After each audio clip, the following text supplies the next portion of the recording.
Welcome to the table. This is the Iron Realm D&D group.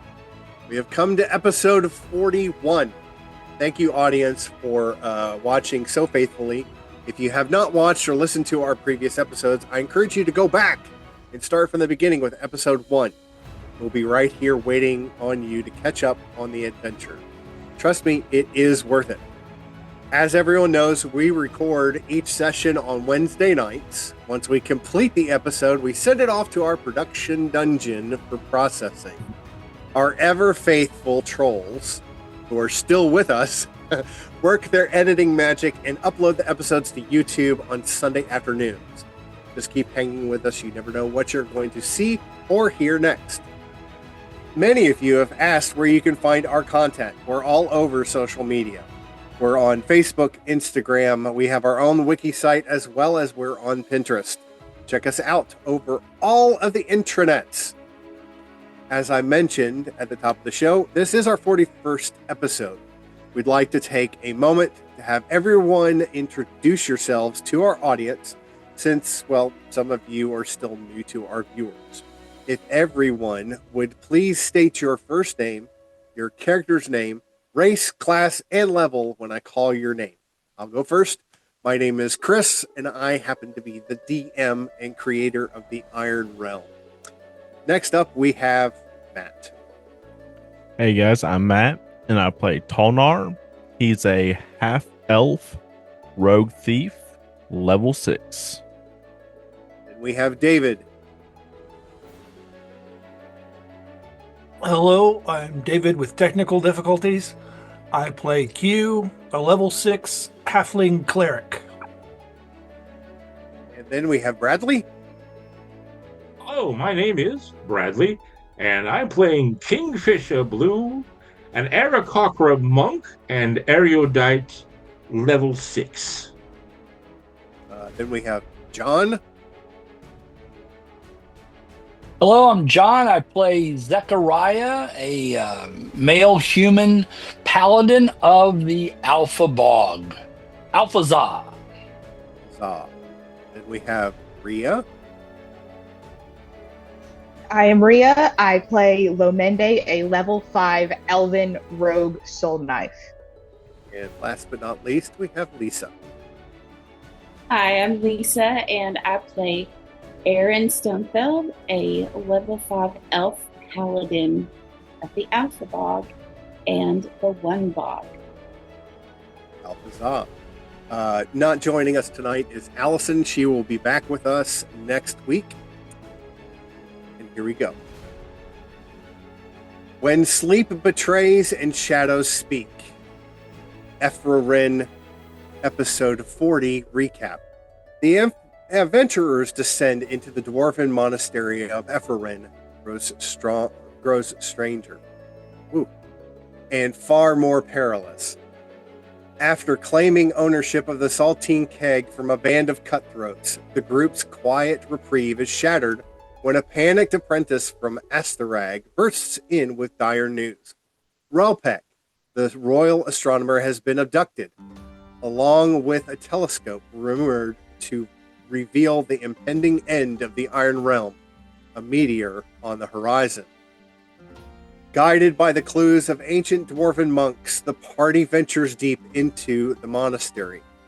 There, they uncover the presence of a sinister cult, the Udok-Ou, worshippers of a malevolent, world-ending force. As puzzles are solved and battles won, it is in the monastery's hidden chambers, shrouded in stone and silence, that the adventurers face their most unexpected challenge yet.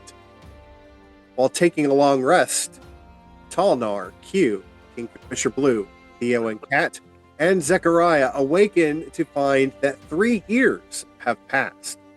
Their bodies are weary, their minds fractured, and Q mourns the skeletal remains of his loyal sheep companion Yu, now dust and bone. Suddenly, a portal opens, delivering 2 new allies, Aaron Stormfell and Lomende. The deeper halls of Er'fro'ren descend into darkness, not mere absence of light, but a creeping sentient shadow. From the void, a whisper slithers. I smell you.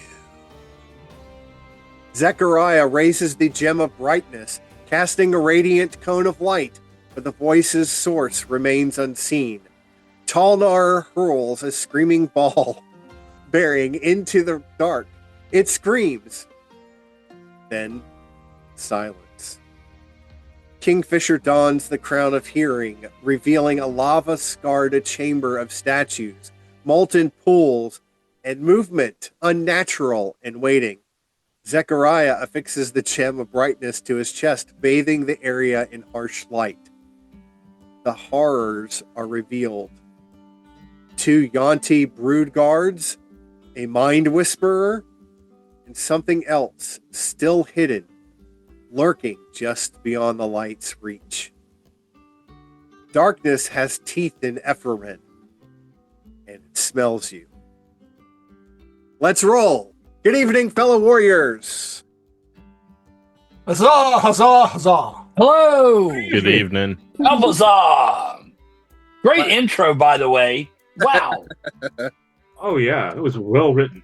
I do have to say that that was provided to us by none other than Preacher John, who is playing Zechariah. We appreciate you taking down those notes and then forwarding them to us so that we could get them even more fine-tuned and get everybody ready to go. It's perfect. I'm so glad that we're doing something like this. Man, it really helps to get everything jump started, having a cohesiveness. So yeah, it's awesome. I enjoy doing it, and I'm glad it's something we've incorporated. And David is wearing the perfect hat for tonight. I love it. I love it. I love it. So glad that each of you are with us. And like I said, Allison is finishing up college exams and everything, so she couldn't join us this evening. But we are going to have a great evening. And especially since we are just on the cusp of finding out what in the world has been going on in the Dwarven Monastery of Er'fro'ren.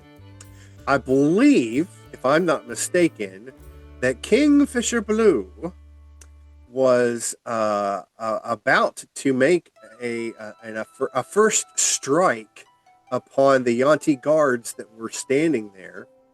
They being the green and the blue one.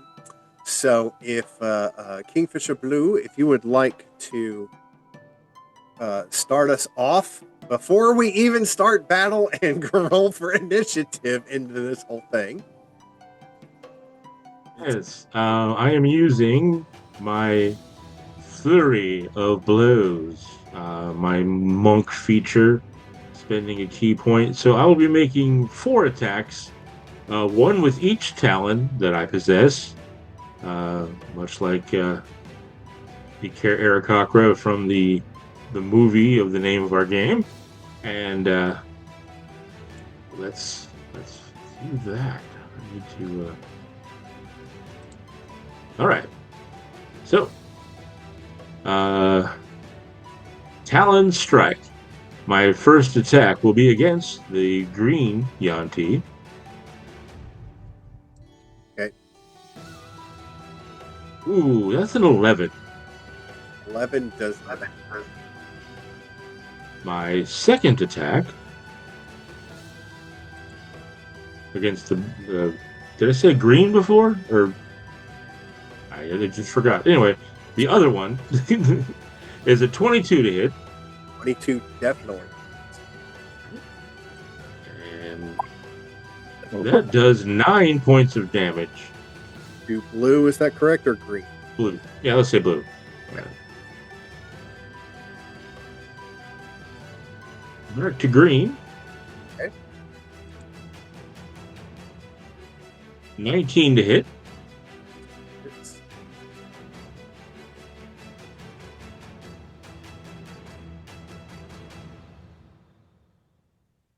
And that does 9 points of damage. Well done, well done, well done.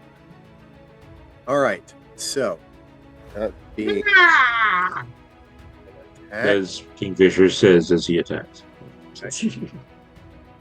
that brings us into combat with the first strike. Y'all, boy, my brain just decided to stop there for a second. Sorry. Kingfisher strike. Everybody needs to roll for initiative, and then I will contact you, ask for your initiative.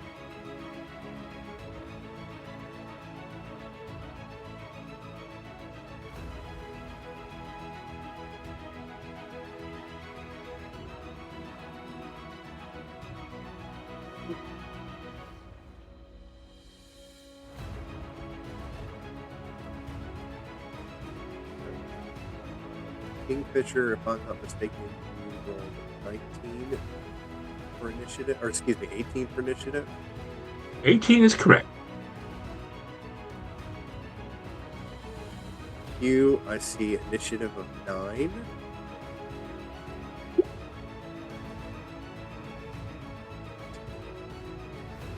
Zechariah, initiative of 14. Correct. Yes. Lomende, I said Lomende before, and I apologize for that. Lomende, your initiative, that's a 13, is that correct? Yes. And I see that Aaron Storm. Boy, I can really spell things on my Storm spell. You had an initiative of 18. Yeah, I hit that button twice. So. Okay, and then we have 2. Wait. 2 Excel spreadsheets. Great job for the most part. Okay.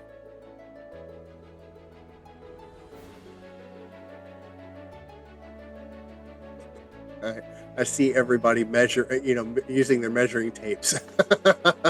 Find out where they can go, what they can do. Okay. Let's see. That will bring up, Kingfisher, you and Aaron Stormfell both have initiative. DM. Yes. Oh, You want my initiative? I don't know why I don't have you at all on here. Sorry, Toldar.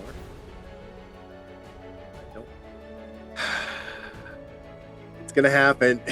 It's gonna happen. Okay. We know why. We know. Tolnar, what's your initiative?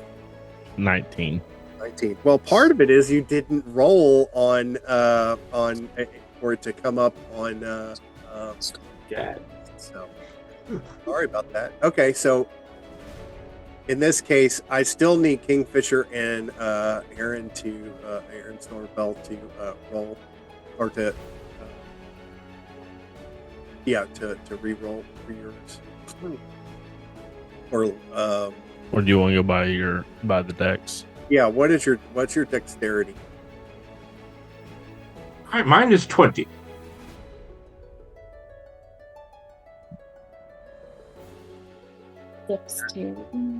Dexterity should be up towards the top.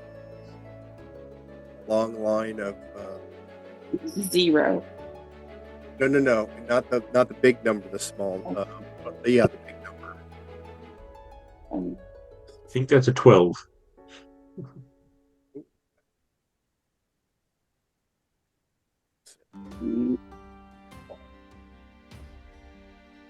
Zero. I have 0 on both of mine. You have a copy of this? Yeah. We'll go find one here. I mean, it shouldn't be 0. I hope it's not 0. If it says plus It 0, should that would be a 12. it should be 10 if it's plus 0. Okay, 10. Okay. I'm gonna look here, Aaron. Just a second. I am too. That's right. Yeah, it would be 10. 12 would be plus 1. So Your dexterity is a 10. Okay. Okay. Right. Yeah. So underneath, do you see the small little numbers? Then it's like a circle. Yeah. Okay. So So that's your actual ability scores. Yeah. Those are the modifiers. The big numbers are your modifiers. So yours is a 10. So what will happen is, stupid chair. Kingfisher will go before Aaron does. I'll make a note of that so that I have it ready to go. Okay. So wasn't there a tracker on Roll20 or not? there is a tracker. You just don't use it. I don't use it because That's fine. I've got too many characters. I got you. Sure. Try and do it. So okay. So first up is Talnar. Okay, so what I'm gonna do, I'm gonna move here, then go about right here for my movement. And since I can bonus action as a thief, I will take the ready action for my actual action in case I need to use my reaction of someone attacking me or whatnot. That's what I'm doing. I'm taking the ready action in case I get attacked. So that completes your movement. Or are you doing anything else? No, that's it. Okay. So, Kingfisher. All right. Well, why stop a good thing? I will not use a key point this turn. However, I will take both of my attacks. Therefore, wait a minute.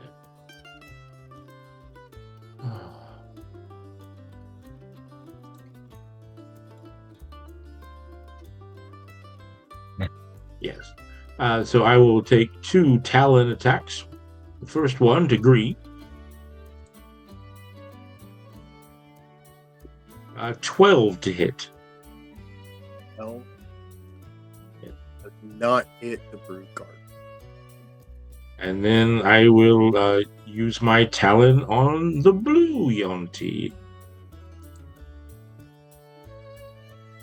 And that is a 9. Oh, that is not good. That is terrible. That is a nat 1. I do apologize to the party, but I have failed miserably in my martial arts and made a boo-boo. So I need to bring up the magic sheet. Yes. Well, I actually have a new sheet that we can Oh. use tonight. Let's check out this sheet. Wait. A new sheet. A new sheet. And you were using Talon. your talent. Yeah. Okay, so melee. So I need you to roll a 20-sided die, please. Will do. Here we go.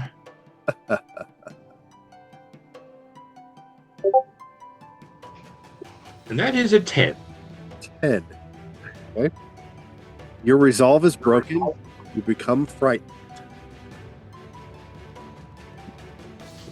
Sounds about right. They are pretty ugly creatures. If you have not seen what a Yonti Brood Guard looks like, suggest you look it up. It is. My good friend Bronson found them rather attractive, but me not so much, being a bird. So yes, as I miss both of my attacks on the Yonti,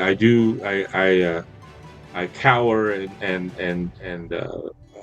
faint, and not faint, but faint like, and I cover myself in fear as these Yonti glare back at me as I did no damage this round. And so I will place myself in the how do we call it? Conditions. I'm already blinded. Oh, that's true. You are blind Yes. because you're wearing the crown. Yes. Okay.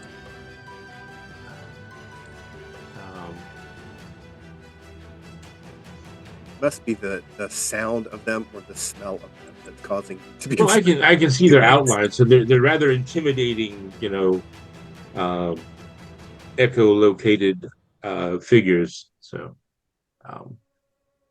that will bring up Aaron.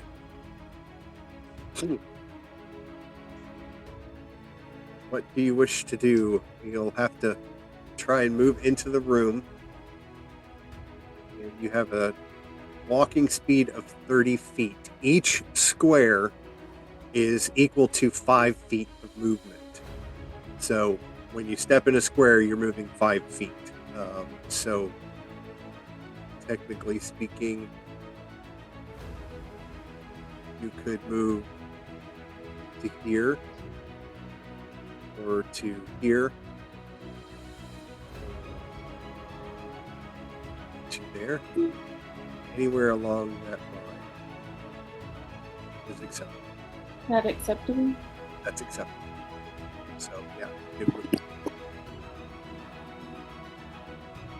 move. Can I do a perception check? Oh, you're more than welcome to. Sure. Do I roll for that? Is that correct? I'm sorry, Satan. Do I roll for that? You go down to perception where it says you're +5. If Yeah. you kind of hover over it, there's a 20-sided die that'll pop up in red with a B on it. Click on that, and it will automatically roll for you.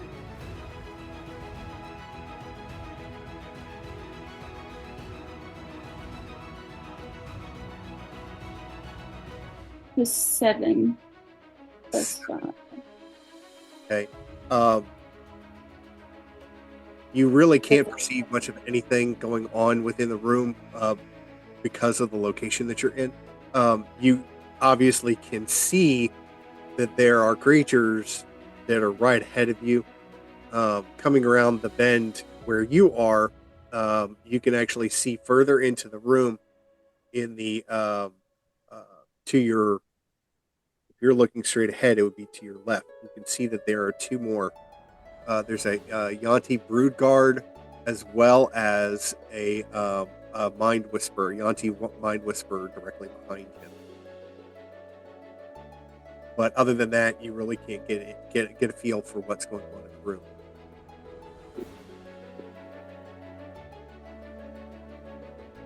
Okay, so you've done your movement. Do you have any spell casting that you can do, or do you want to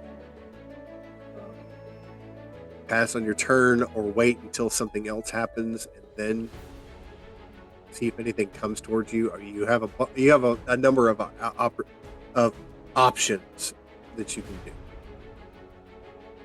So, since this is my first time, I'm going to need guidance, obviously. Okay. But also, I have a cantrip called Guidance. Would that help anybody in this situation? See what your It's mostly for like ability checks, I believe. So I mean, if someone's going to be using, an ability, or a skill, I believe, we can double check the spell. The cool thing is when you look at your spells, if you actually just left click or however you're interacting with it, with the name of the spell, it'll actually pull up a separate box on the side, which will give you a description actually of what the spell does. But if my memory serves me correctly, guidance helps with if you're going to make a skill check. I think it gives you advantage on skill checks. What it says here is that you have to touch another creature, and they get depending on what they choose a skill. Until the spell ends, the creature adds 1d4 to any ability check using the cheat. There you go. Okay, so not advantage on 1d4. But Lisa, you have something else within your cantrip. You have Firebolt, which you can use over and over and over again. Cantrips never end, whereas your spells like Detect Magic, Guiding Bolt, and some of these others, you can only use them one, or you can use a first level spell or a series of them. You can use 4 before you have to take a long rest to get that back. But cantrips you could use over and over and over again. So True. Yep. And Lisa, something else which is really cool on D&D Beyond. Are you on do you see your actions tab, or like actions, and that's kind of like where your main attacks would be at and stuff like that, right? Actually, I was just trying to move back where I was supposed to be. Oh. Somehow, Kingfisher. Okay, if you want to. What I wanted to do was, from the position where I was at, use the firebolt at the green, whichever bad guy has the green dot. Yeah, the Yanti, green Yanti. The green Yanti. Okay. And how do I do that? What you're going to do is, it's automatic, so it's not there. There's no attack. It hits. You automatically throw it. So you hurl a mote of fire at a creature or an object within range. Make a ranged spell attack against the target. On a hit, the target takes 1d10 fire damage. A flammable object hit by this spell starts burning if it isn't being worn or carried. Damage increases when you reach level. You are at level 5, right? So the damage actually increases at level 10, or excuse me, at level 5, you do 2d10 damage with this. So you have the ability to do that, and you can actually, if you click on Firebolt and hit the B button or the B icon, it will actually you can hit that character.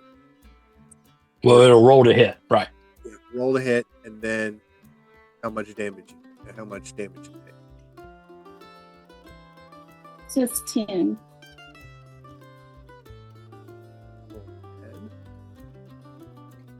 Well, was that your to hit roll? Is that your range to hit roll? I'm not sure. I'm trying to work all of this on a very small screen, so so let me check Firebolt. It was the fire. Okay, it automatically did 10 points of damage. Yeah. So okay, cool. Regardless, it does 10 points on. You said green, is that right? Yeah. So Kingfisher Blue, you are you're standing there and you're fighting the green and the blue at the same time, and all of a sudden the feathers on your left side just kind of heat up just a little bit. Sorry, Lord. Come on, machine. There we go. As John, Auntie Green gets basically becomes a marshmallow, a scaly marshmallow. So let's see. So trying to see if you've got more. Yeah, Lady Marshmallow will be introduced later in the program. And Lisa, you actually have 2 actions per turn since you're level 5, so you can hit him again for another 10 point or 10 or however many points of damage it does for you. But Is he not? Let me No, still- he's not, no, he's on fire, but he is. Okay. Well, let's hit them again. Oh, come on. He only got 9. 9. So we're at 9. 9 more damage.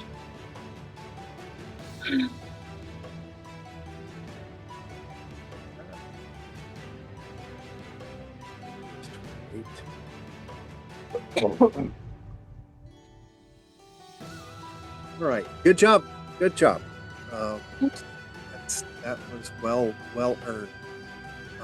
For especially for your first attack, doing 18 points of damage, or 18. We like the firebolt. Yes, firebolt is good. Now you do have some really great spells, but you'll need to read up on them to see how you could use them and when you should use them. So Well, creature helped me set that up. okay, so next up is Mind Whisperer Pink.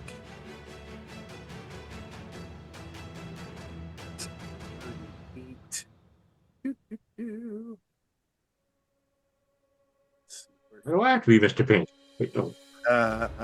Why do I have to? Really just watch that.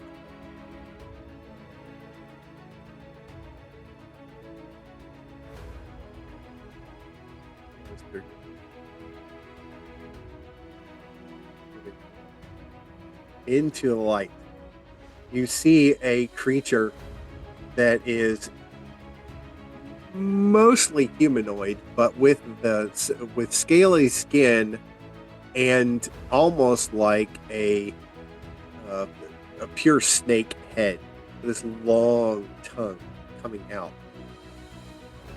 The Whisperer looks around and hisses.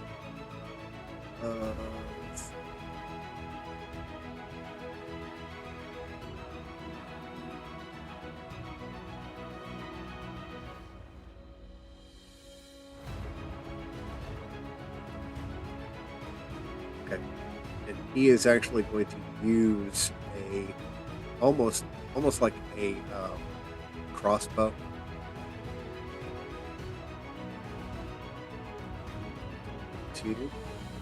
Is it an arquebalister? He's actually going to go after Tolnar. Now, understand that these pools are exactly that. The lava that you see is almost at floor level, maybe a little bit lower, and there is a like a low wall around it, but it's not like a pier. So all of these creatures can see all of you coming into the room. So Yanti, Mind Whisperer, is going to use a crossbow and go after Tolnar, and that is 2. Rolls a 5, so he misses on that. But does have another attack with it. Actually can't do that because he's got to be able to put another bolt. So that being said, he's going to finish.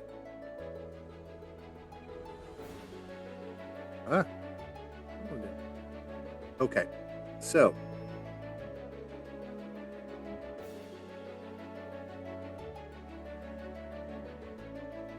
is the other Nightmare Speaker.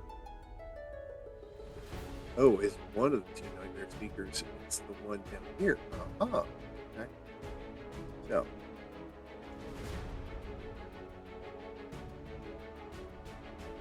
Move 30 feet. To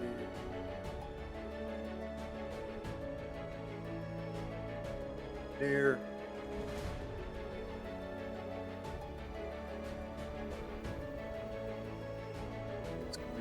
Around.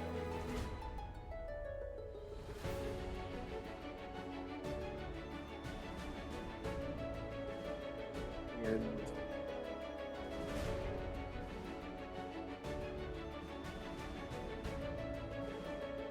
Okay. So, Kingfisher Blue, you will need to succeed on a wisdom saving throw. DC 13. And since I'm frightened, that puts me at a disadvantage, I do believe. That's correct. I can pull up my character. Yep. Wisdom. It's wisdom saving throw 13 or higher. That's an 18, but I'm at disadvantage, so I'll roll again.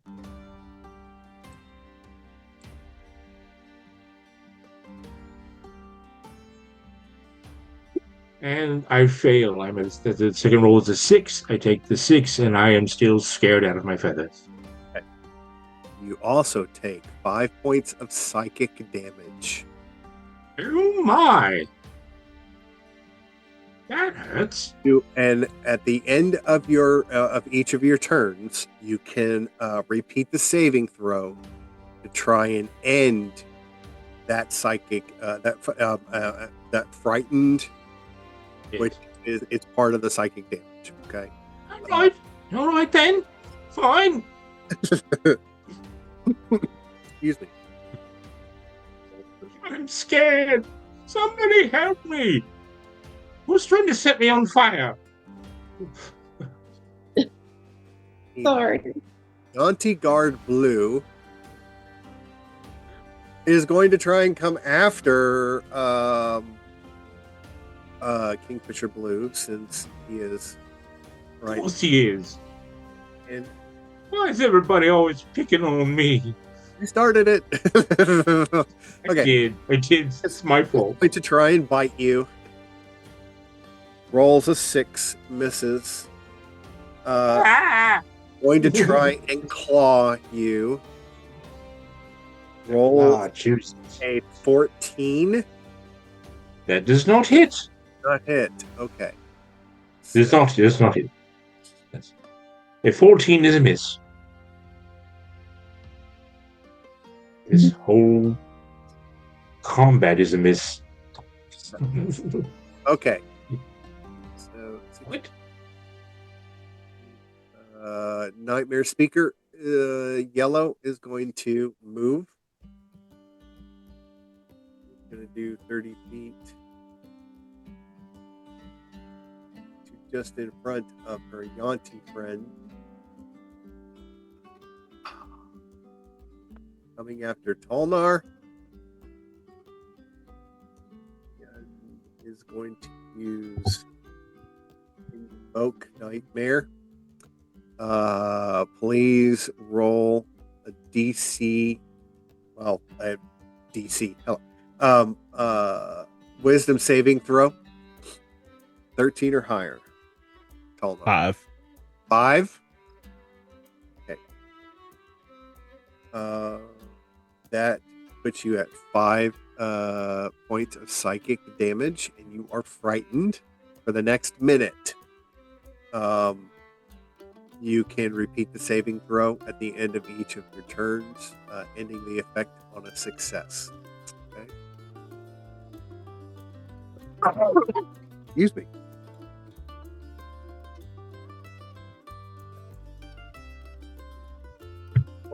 Zechariah.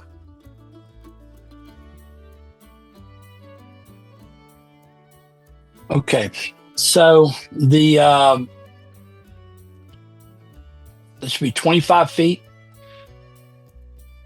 there. Yellow is a nightmare speaker. Is that correct? It's a nightmare speaker. Yes, that's correct. Okay. So Spirit Walker's flail.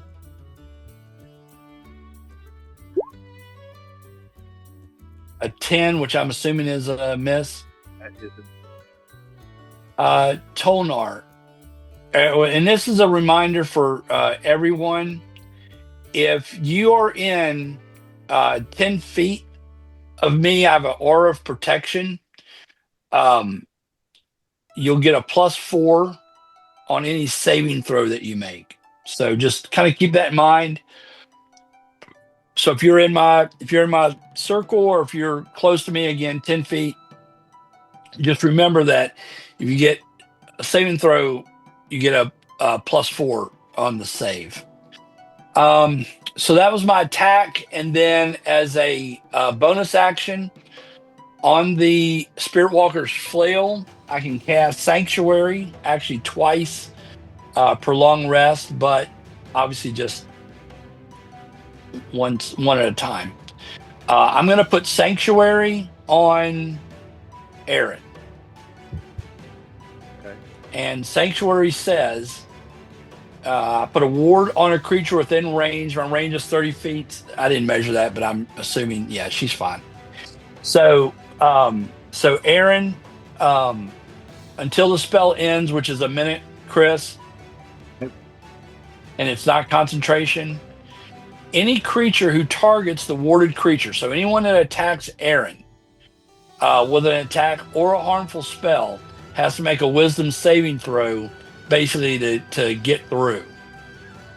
On a failed save, the creature has to actually choose a new target, or just lose the attack of the spell. Okay.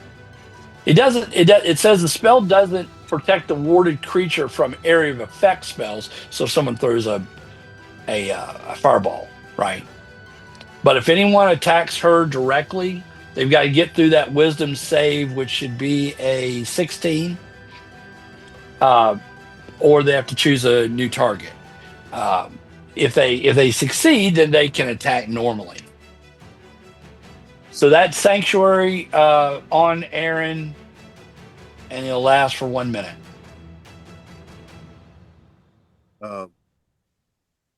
You do realize you have 2 attacks per turn.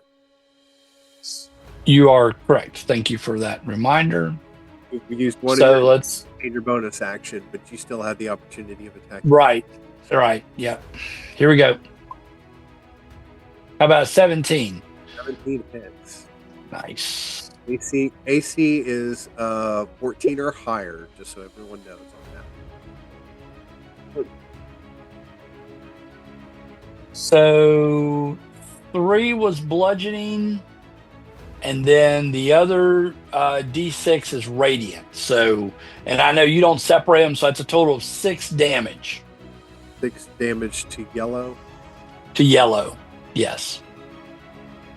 So 2 attacks, a bonus action, and movement, and I'm done. Okay. Well done. Nice.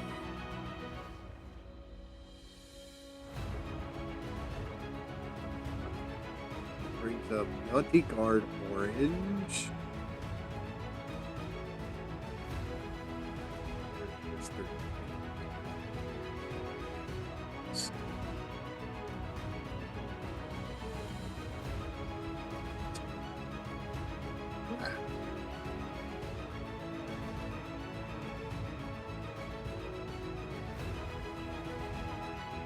$30.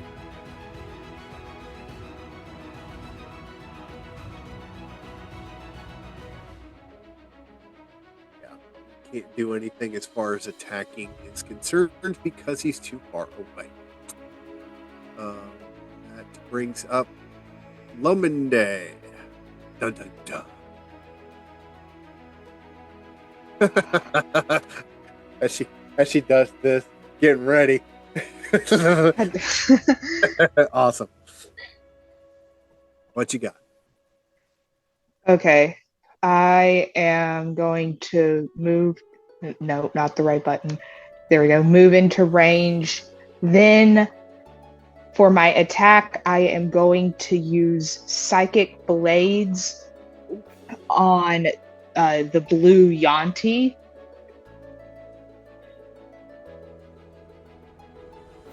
Uh, 21 to hit. Hey, yes. Well done. And a total of 23 damage, 10 psychic and 13 sneak attack. Is it 10? There's the rogue showing up. Wow. Wow. Talk about just smushing that thing. Okay.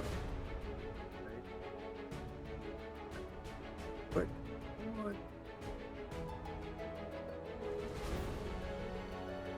Do you have a bonus action or anything else that you want to do? For bonus action, I am going to use Psychic Blades again because 25 to hit and a total of 12 damage once again to the same creature. 6 psychic and 6 sneak attack. 34 points of damage almost right off the bat with that sucker. Well done. That was nice. 35 points. Yeah. And that's my turn. I did 23 with the first attack and then 12 with the second. Oh, my bad. I can't seem to do math. And I'm using math rocks tonight. I can't do math. What am I doing?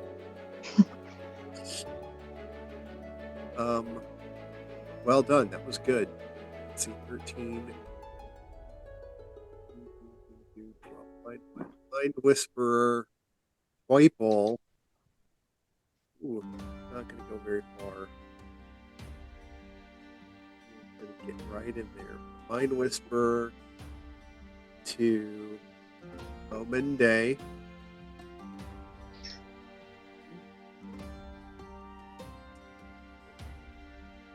He is going to.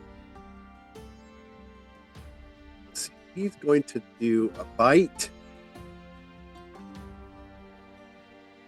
So, first one is 17 to hit.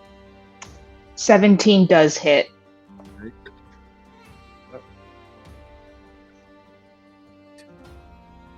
And that's 3 points of piercing damage. Then he's going to slash with a glass dagger. Oh! I'm going to re-roll that again because it hit my hand and it popped out over everything. Okay, try that again. All right, that is an 11 to hit. 11 does not hit. Wait.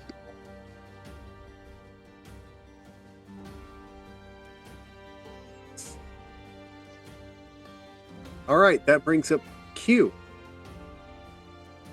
I am going to stand up to my full and imposing 3-foot height and cast the word of command, sleep, on red, purple, and pink.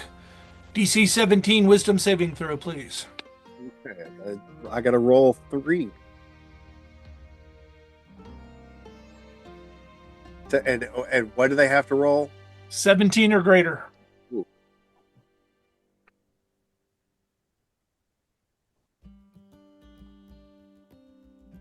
All right, all 3 failed. They fall asleep. Okay, so Nice. you said red. Purple and pink. Nice. Okay. And sleep is what condition? Or what's the condition they're given? Incapacitated or? It would be incapacitated. You're taking a nice little hibernating for them. Nice. All right. Wow, that was impressive, Q. I like it. And Oh. Okay. I am going to. Would it be possible for me to jump over this lava that's right next to me? You could certainly try. Oh, what the hell? What the heck? Let's roll and find out. This will be known as the Revenge of Use Master. Hey, Yes. So what do you need from me? athletics check. Athletics. Take the hat, dude. I am 15. 15. You managed to get over it in one piece, though your butt is a little bit singed. Well, it is low to the ground. Yes, from the heat and Yes. the sulfur coming out of that. Yes. Quite hot. But you managed to get my biscuits are burning. Oh, I shouldn't say that. That's kind of And then I'm going to move market that. Oops. to here. Okay. Oh. Okay. And that is courtesy the end of Warner my Brothers. Say that again. turn. That is the end of my turn. And what did you say, Kingfisher? Oh, I said courtesy of Warner Brothers. Courtesy of Warner Brothers. Let's see.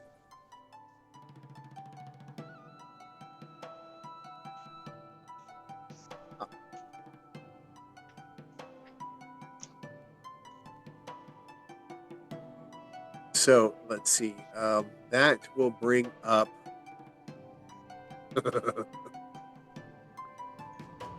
We'll bring up our mystery guest.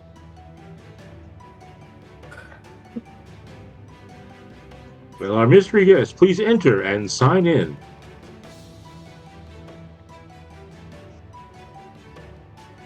Mystery guest.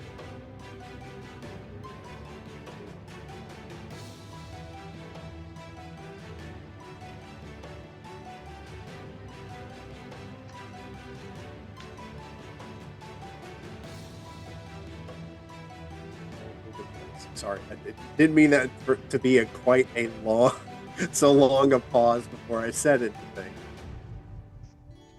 What? Mystery guest moves.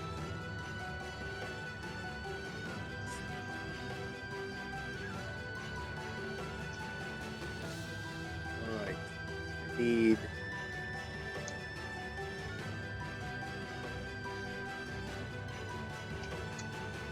You.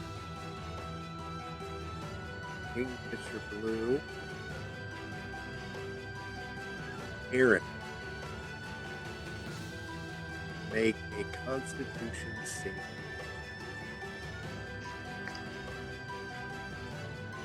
And remember to add +4 to that.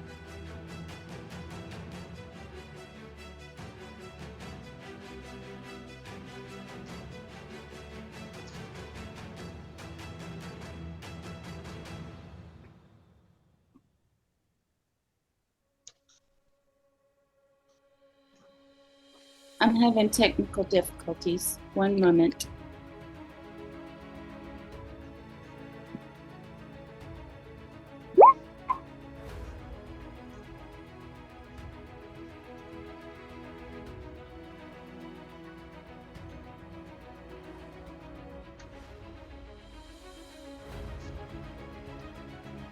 Still having issues, Aaron? I didn't see it pop up.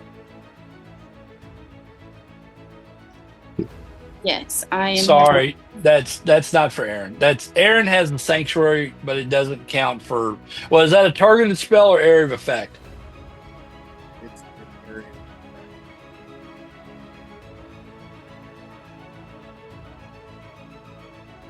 All right, so no help for me, Aaron, on that one. But I don't have what she ended up rolling for whatever reason. Or have you been able to roll?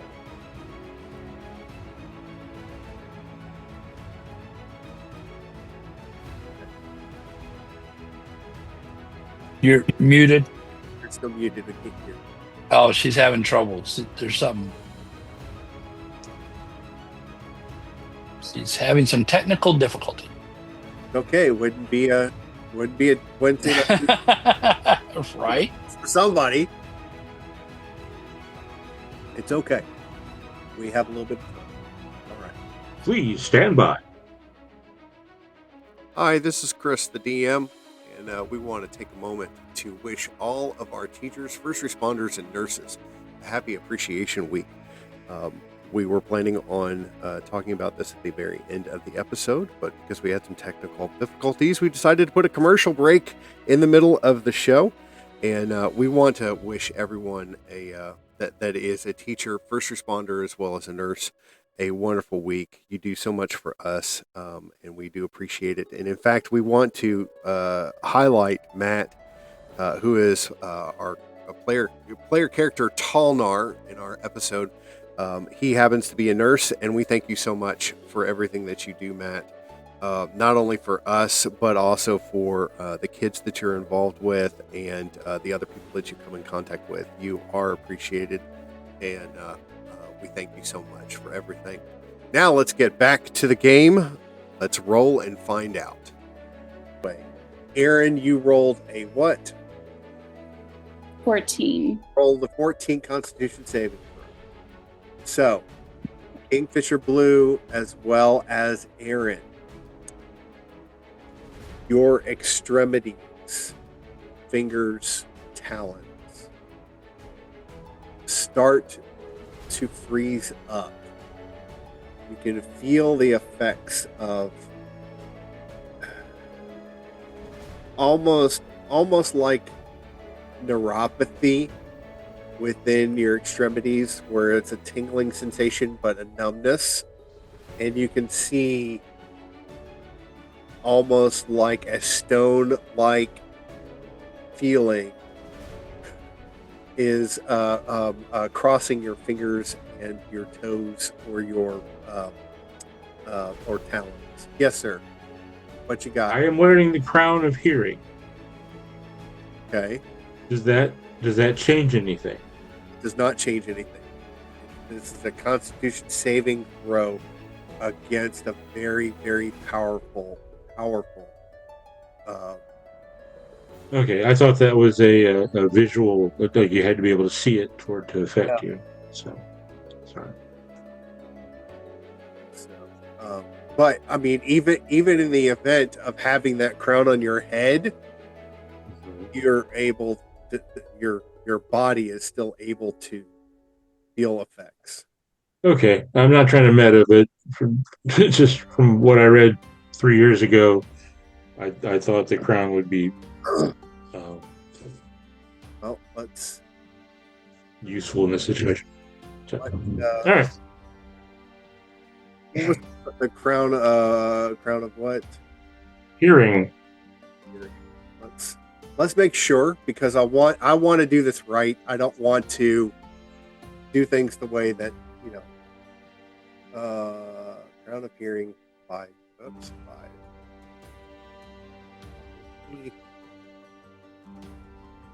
I know, I just yeah. Deafening creature, temporary solution, not a permanent cure for deafness. Crown of hearing is also described as a magical ear port. Reference saddlebag crown. Crown of hearing is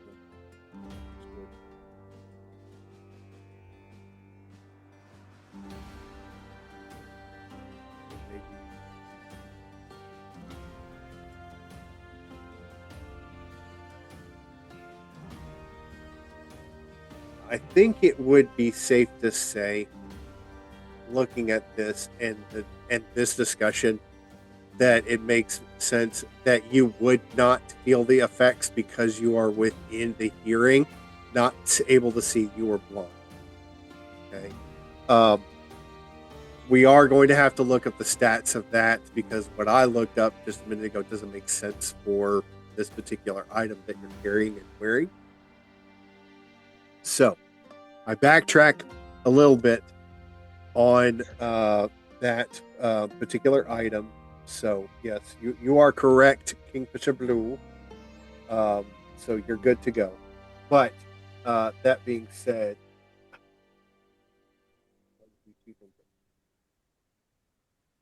anyway, I'll get that later. But Aaron, you do feel the effects on your fingers and your toes. Okay. So let's see. Back to my thing here. That is that.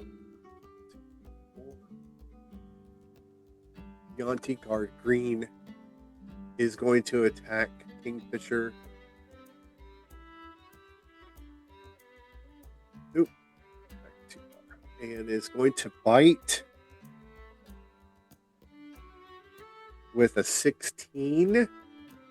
16 misses, Okay. And then is going to claw and roll the 5. So green, which also misses. Oddly enough. red. Up within 5 feet. 4. So going to have him move back to there. Okay. So, actually, no, he can't move. Because he's asleep. Rolls around a little. Yeah, no, he can't do anything at all. He's asleep. So, that being said, we are at the top of round 2. Which brings up Talnar. Okay, so I am frightened from yellow. So that means I have to get as far away as possible, correct? You just can't move towards him. Hold on.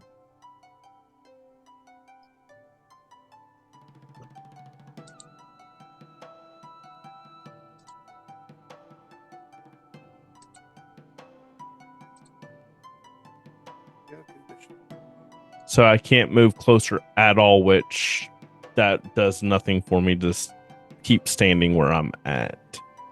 So I'm good. Ability checks and attack roll. While the source of its fear is within sight, the creature can't willingly move closer to the source of its fear. So I'm gonna move here and here. That's where it. Yeah, that's where it's pinging me at. So, and I will take the dodge action as my action in case I get hit. To the next turn. So any attack against me will have disadvantage, and any dexterity checks I will have advantage on unless I don't make the save. So what is my DC I need to make for my saving throw for wisdom?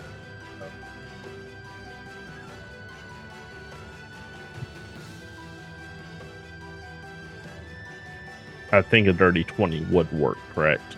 Yeah. So, and I am no longer frightened.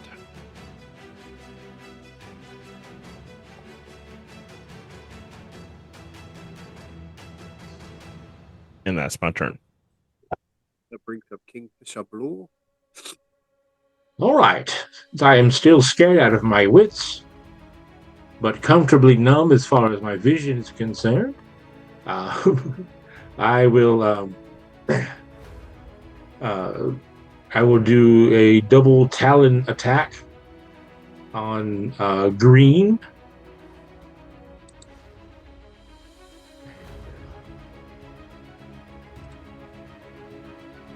So the first attack, and I'm like,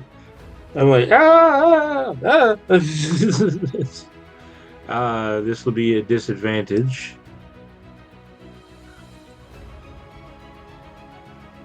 So that's a 22 with the first, but rolling again. There's a 14 hit. 14.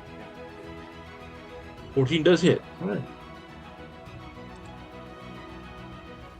And that will do 11 points of damage with my first attack.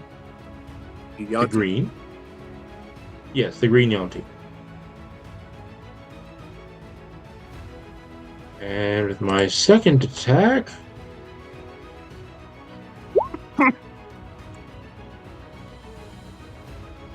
a 13. 13, 13 points of damage or 13 to hit? 13 to hit. 13 does not hit. All right, I missed with the second attack. These are all 18 or higher. Yeah. And so now I need to roll a Constitution saving throw. Is it or Wisdom? It's a wisdom saving throw. Yeah. Okay. 13 or higher.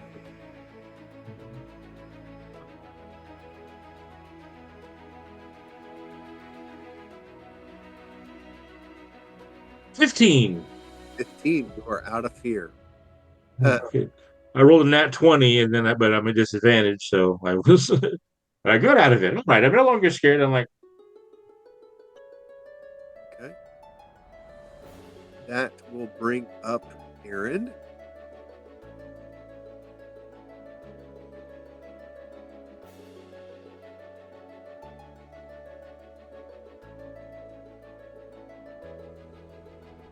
I'm going to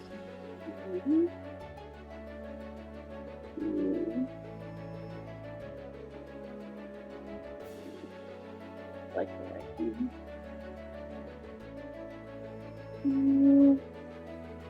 I hereby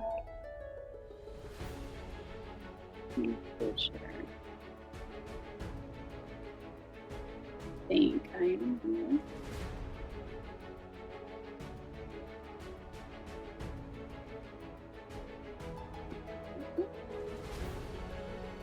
There we go. And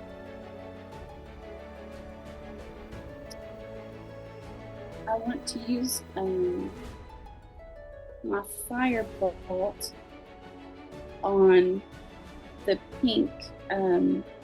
What are they called? Yantis? Yanti, yeah. It's Yeah. This is a Yanti Whisperer. No, Yeah, I want to use it on the Yanti Whisperer. So I have to roll, correct? Is that correct? all you need to do is to the left of or on Firebolt. All you have to do is hit the die with the red B or the white B. Hit that and it should roll automatically. It says 18. 18 hits. Oh no, that's damage. So 18 points of damage to. Yeah. That's what it said. They are also asleep.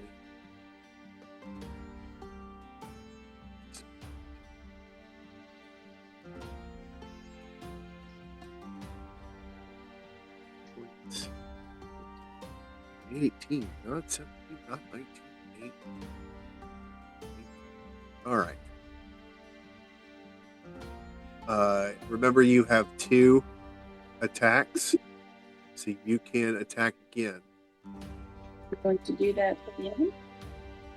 Oh. And now we have 17. 17. And you're doing that to the same Whisper Pink? Whisperer. Yes, sir.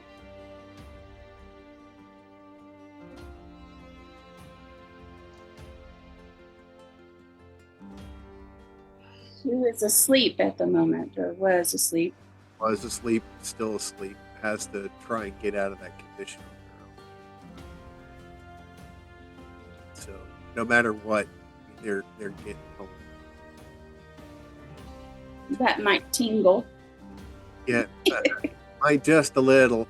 All right, Mind Whisperer Pink is still asleep. Let's see. Q. What does he have to do to try and get out of sleep? Well, theoretically, getting hit like this would have woken him up. Would it have woken him up? Okay. Yep. Sorry. It's okay. Hey, you listen. You did a whole lot of damage to that guy, so I think it's okay. Until he decides to, come after somebody. And Well, he's going to come after Q since Q is right next to him. He'll use bite and glass dagger. Bite. He rolled. Ooh, he rolled a 1. Dun dun dun. So need to roll a 20-sided die on that. See what happens to him. 17. You are worn out. You take 1 point of exhaustion. Okay, that's interesting. Never had that come up before. So, we'll do exhaustion on that. And I believe exhaustion comes with a condition.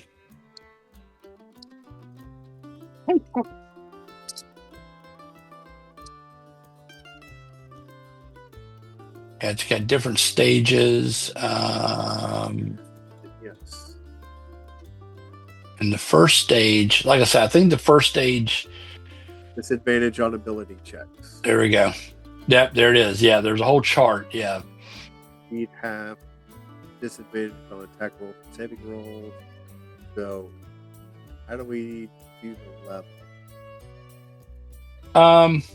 I mean, yeah, I'm not sure. I mean, you can do well. The level each time that they impose, like, so if something happens again and say it is given exhaustion again, it would just go to level 2. Okay, so with exhaustion. So right now, it's level 1, and there's ways to get rid of exhaustion, right? Rest, other things, just like when you're tired in real life. Yeah. But yeah, right now he just has disadvantage on ability checks, which is your strength, con, constitution, stuff like that. Dex, wisdom, save, Got it. intellect, intelligence, charisma, stuff like that. Got these conditions all set up. So you know where they are. All right, so 18 is done. Let's see. 17 would be Nightmare Speaker.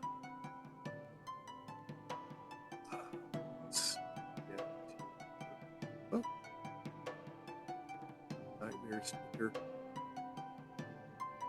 All right, so the Nightmare Speaker is actually going to attack Aaron. To use bite, claw. Bite is a 10, so that does not hit. Your AC is 14, 18, or 16. So that didn't work. So I'm going to try for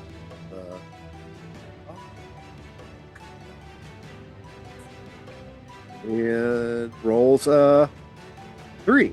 So missed completely. That brings up the anti-guard blue. Blue is going to go after. Oh, he's engaged with Kingfisher, so he'll attack Kingfisher.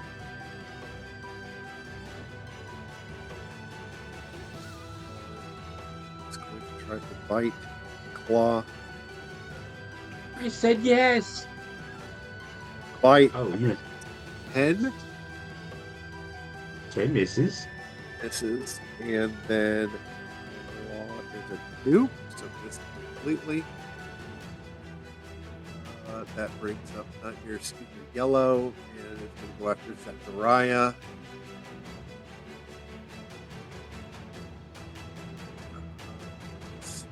Speaker, bite, and claw. And, ooh, bite was a 1. So we roll again to find out what she does. Alphazar! Let's see, a 15. You open a wound, you lose 1d6 hit points from blood loss. Nice. Ooh, 5. So lost 5 points. So that's... Wow, okay. And then the other one, so she did the bite first. bit herself and started bleeding. So here comes the claw. And roll the 14. That's a miss. So, okay. That will bring up Zechariah. How about Let's that? retaliate. Let's retaliate against the. It's a nightmare speaker yellow. Is that correct? Yes. Spirit Walker's flail first swing. 26 to hit. That hits. Here comes some bludgeoning and radiant damage, a total of 11. Okay. Here comes another attack. How about 23 to hit? 23 hits. Anything above a 14. Nice. And there's 12. There's 12 damage. And then I'll use my second sanctuary from the Spirit Walker's flail. Again, I get 2 per long rest. So I gave 1 to Aaron. And then I'll give a sanctuary. I'm going to give a sanctuary to Kingfisher Blue. Okay. And just as a reminder, that's where if he's attacked directly, a direct attack, who's ever attacking has to get above a Wisdom 16 saving throw to be able to carry through with the attack. If not, they have to choose a different target.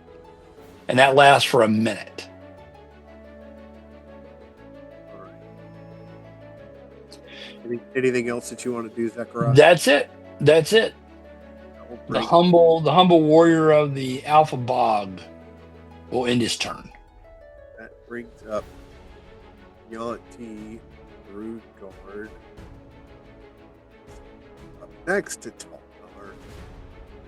Engage Talmar directly. It is going to attack with bite. And he has disadvantage. Has disadvantage. Yes, because I took the dodge action my last turn.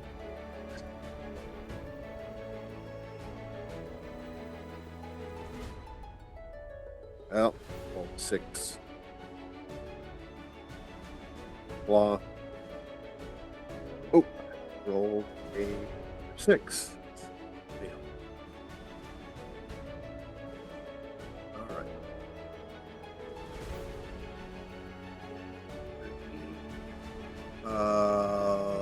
Let's see. Lumende, your turn.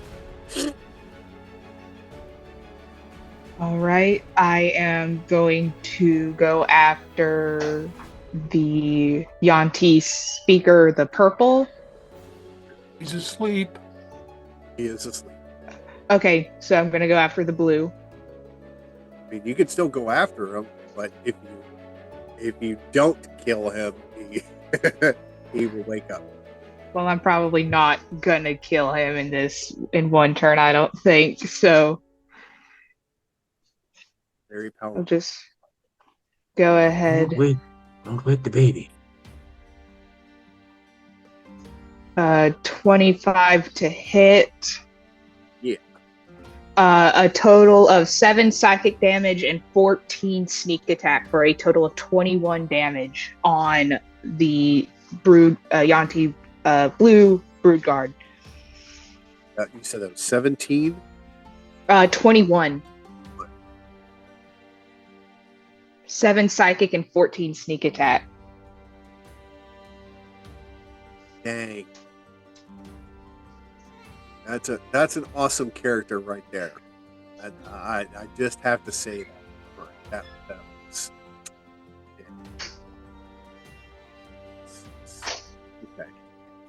And I'm going to do the same thing as a bonus action against the same enemy. Okay. 23 to hit.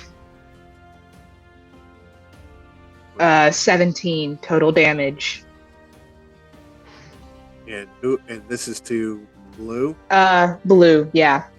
Another 17 points of damage. Yeah.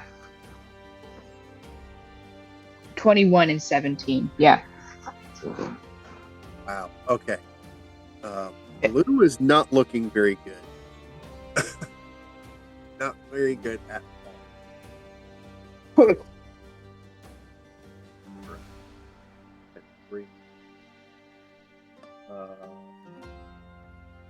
Night Whisperer is asleep. He can't do anything. Brings up our station.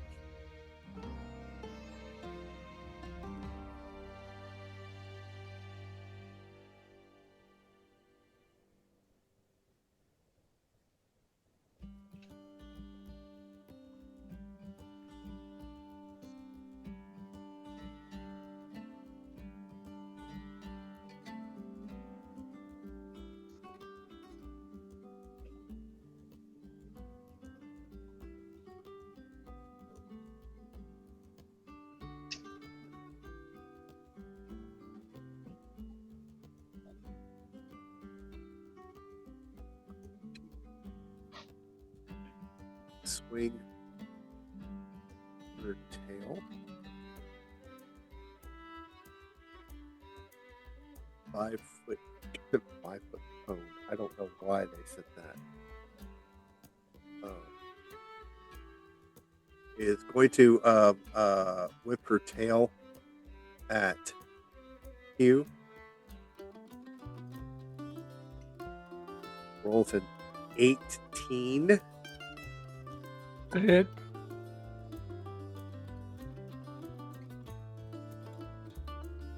It does 9 points of bludgeoning damage. Whipping that tail.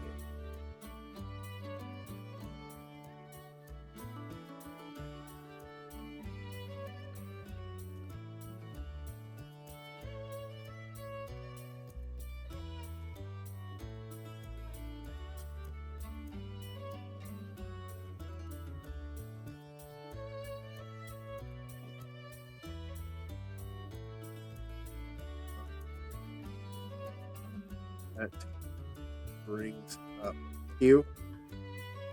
I am going to try and knock Pink prone. Okay. I am going to shove. I need a saving throw versus a 14.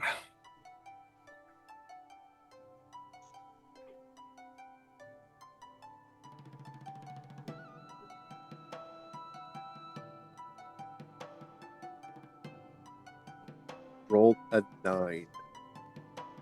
Pink has fallen over and is now prone.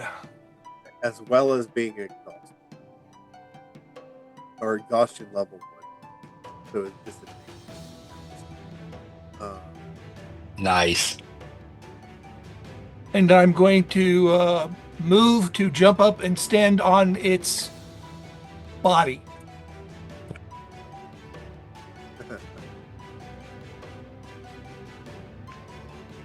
for making for a wrestling match. Okay. Anything else that you want to do, Q?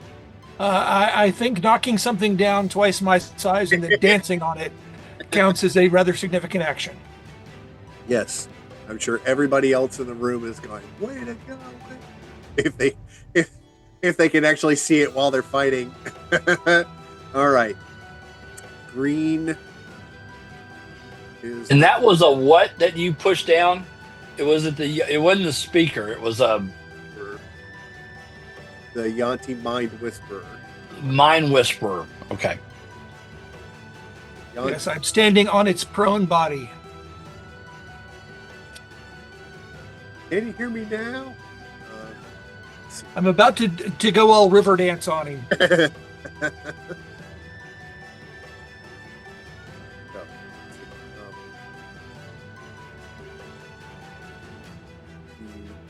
I don't know why I'm looking over here going, anyway.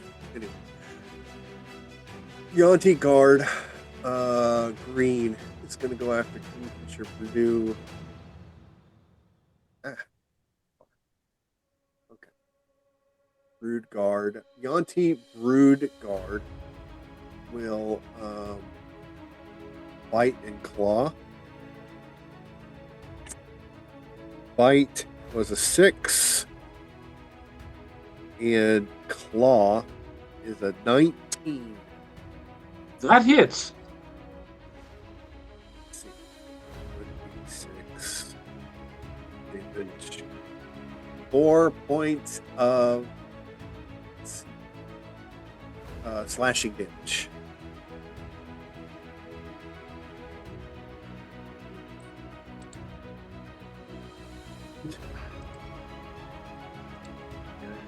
Anti-guard red is still he's not.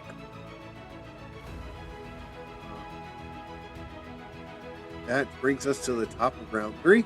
Talnar. So, first I would like to say it. Too bad the one that Q is standing on is not the last one, because we could all went around to you have been weighed, you have been measured, and you have been found wanted. But the orange dude, since he's right there basically in my face, I'm going to go ahead and swing with my rapier. That's a nat 1, and this dice is going to jail. Okay. This was with a weapon.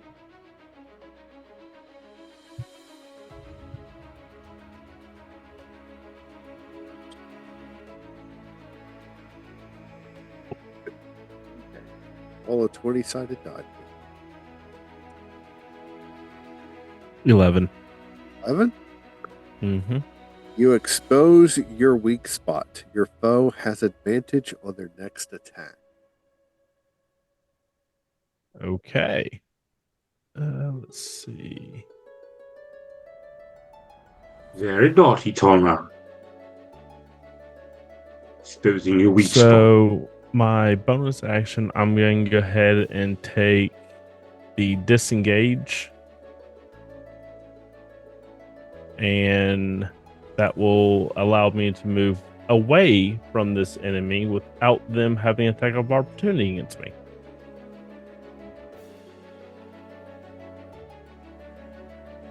And I will go right over here. And that's my turn.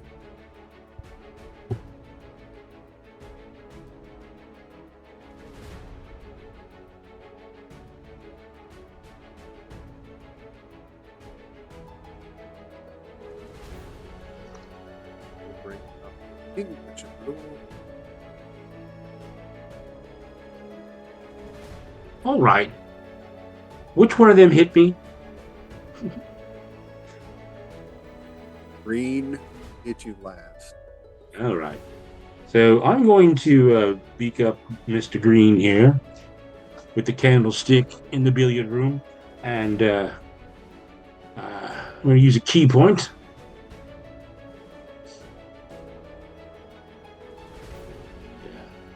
Flurry of blows.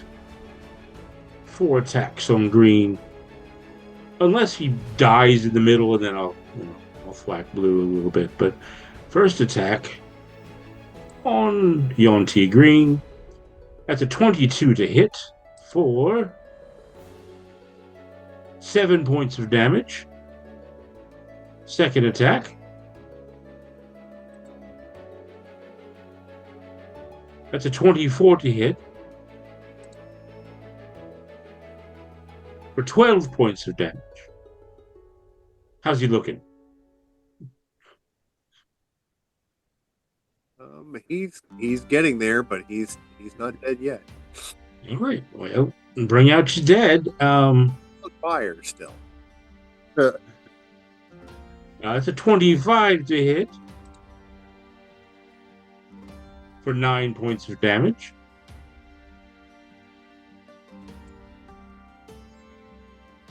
Okay. And a 13 misses. So Although he does have disadvantage because he is burning. Okay. That's right. So I'll go again. 13 again. All right. So 3 hits. Excellent hits, though. I mean, Yeah. you've almost dropped him single-handedly. So Slack. Single-talentedly. Uh. Single-talentedly. That was good. Actually, I used 3 talents, but that's all right. Anything else that you want to try and do? Let me see. Let me take off the key point first. And well,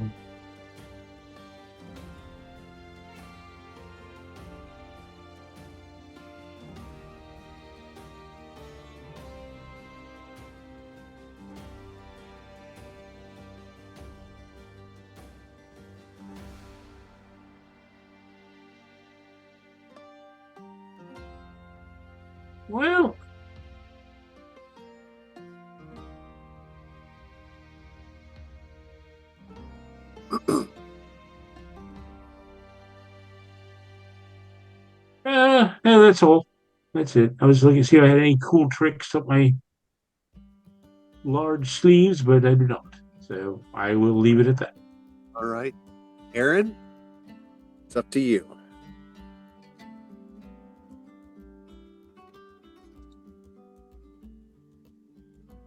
I want to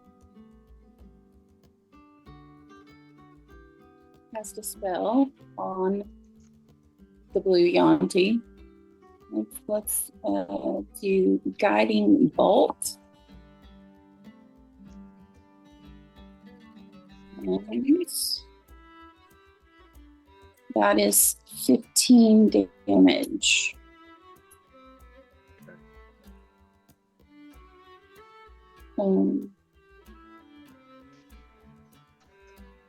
What's that?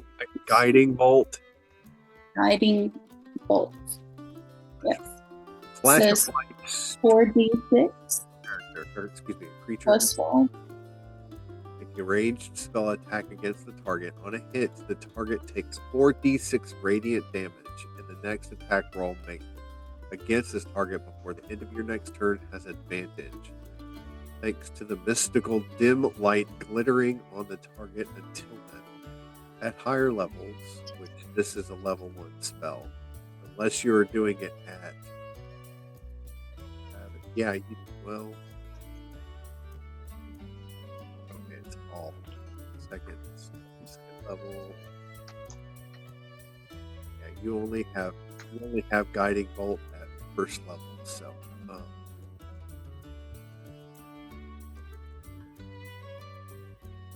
okay. And then I'm going to hit it with my Firebolt. So, first one, damage. And then Firebolt is 11. I see 5 different rolls. I see a 13, 16, 14, 15. Is it? It was 15 and 11. 15, so 26. And this is on green, you said? I'm trying to. Blue. Blue. I think blue is the one we were trying to toast.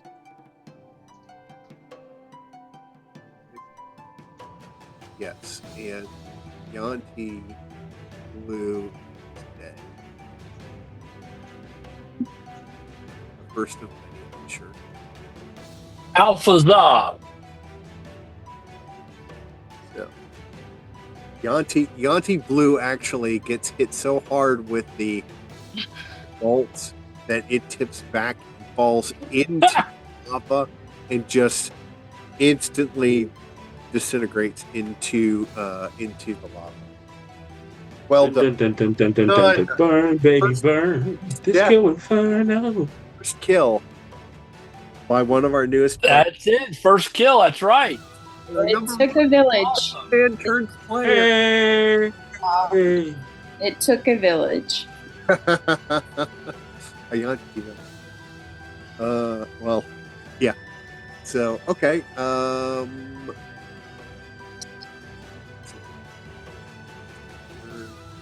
That will bring up Mind Whisperer Pink, who is prone. And Q, are you still standing on him? Yep. Okay, because you're right now you're kind of underneath him. The only thing that I see on my screen is a little itty bitty letter Q. Well, since I can't get on top of him on the graphic, Excuse me. I understand. So the only thing that he can try and do at this point, since he is under the exhaustion condition, is to try and get out of the prone position. he can either stand up, he can crawl away, he can attempt to attack me if he so desires at disadvantage. Well, according to the beloved friends over at Roll20, prone creature's only movement option is to crawl unless it stands up and thereby ends the condition. The creature has disadvantage in attack rolls. An attack roll against the creature has advantage if the attacker is within 5 feet of the creature, otherwise the attack roll has disadvantage. So, he can try and crawl away, or he can try and stand up, as you said. So, I think I'm going to try and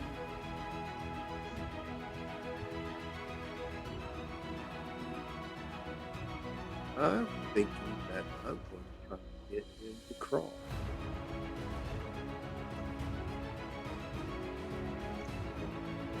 Patience.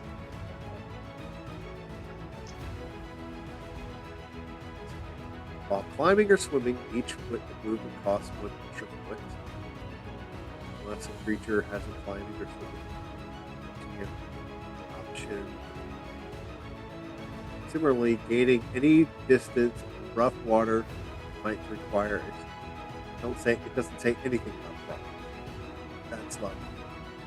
It's just crawling is underneath the same thing as climbing or swimming. So, he's going to try and crawl. Well, he's going to crawl out of combat. Yeah. He's at disadvantage, so it's not. It's not like he's going to be able to do it very. And crawling is half the movement speed. So he can only do Right. He can only move 15, but he's moving. But I'm saying that's going to be an attack of opportunity for Q if he moves out of Yeah. Well, 5 feet. Q's on top of him.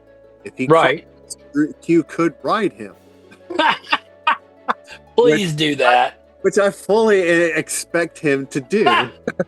So I mean,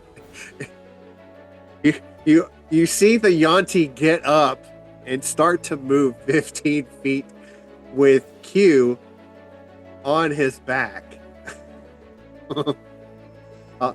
And Q goes right over with him. So Q, you do have attack of opportunity since he is trying to get away from you. So go ahead and roll the number.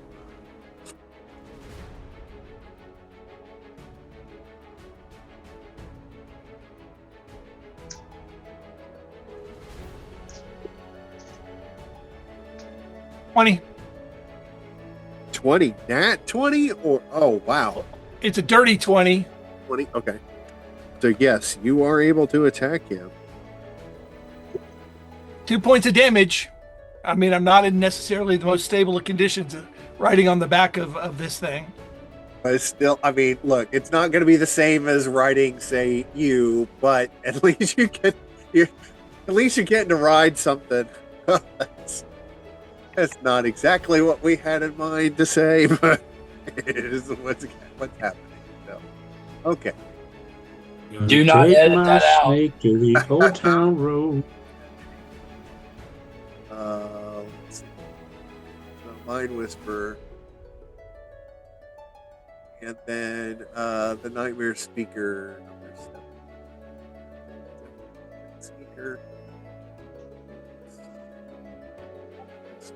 here.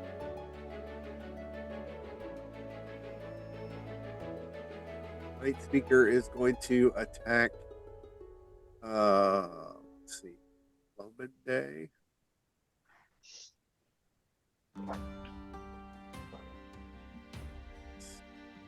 Bite Claw.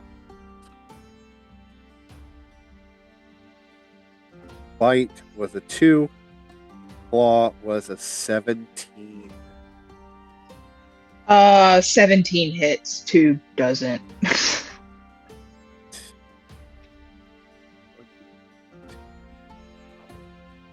Does 6 points of slashing damage. And I am going to take a reaction and uncanny dodge, which you can take a reaction to half the attack's damage to you. So instead of taking the full 6, I'll take 3. Nicely done. That brings up Nightmare Speaker Yellow. Yellow is going up to Zachariah. And going to try for Bite and Claw. Bite rolled a 15. Zachariah. Looking for an 18. And Claw is a 13. So okay. Knock one attack away with my mace, the other one, or with the flail, the other one with the shield. All right, Zachariah, you are up. Let's retaliate again against who just attacked me with the flail for a dirty 20.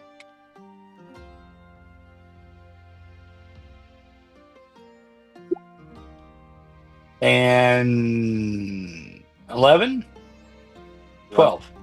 Points of damage? 9 plus 3, 12. 12.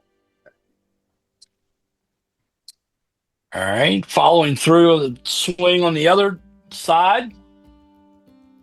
12. 12 does not hit. Okay. 14 or higher. And so let's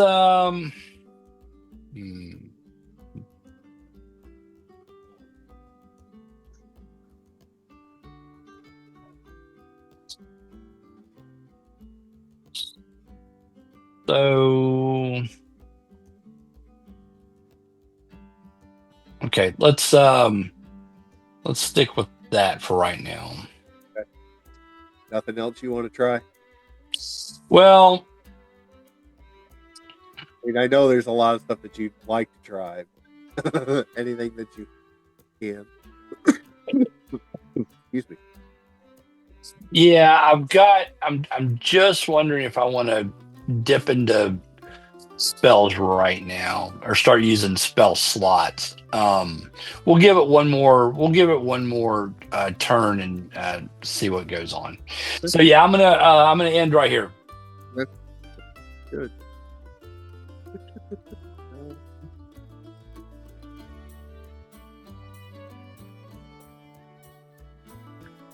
That brings up Lemon Day.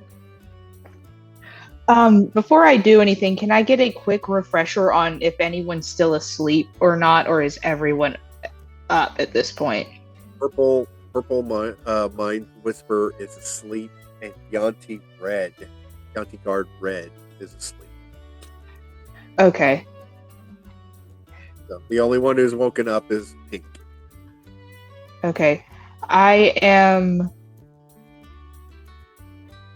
going to I'm in range. Use Psychic Blades on green. Okay, well that does not hit. So I'm going to try to bonus action the same thing. And I rolled a 1.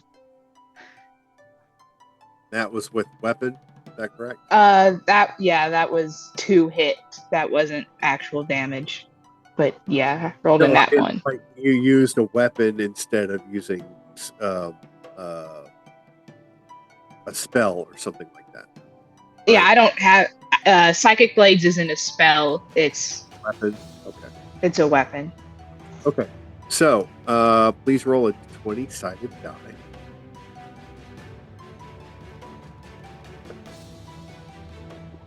Two. You stumble forward, giving attacks of opportunity.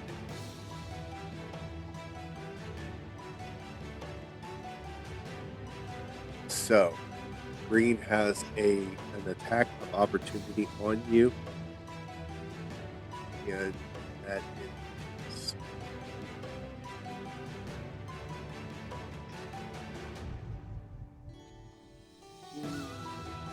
We're going to go with bite. Oh, no. You're not allowed to go on the floor. Ah, there we go. Let's try that again. And that would be a 12. That's not... No. Excuse me. All right.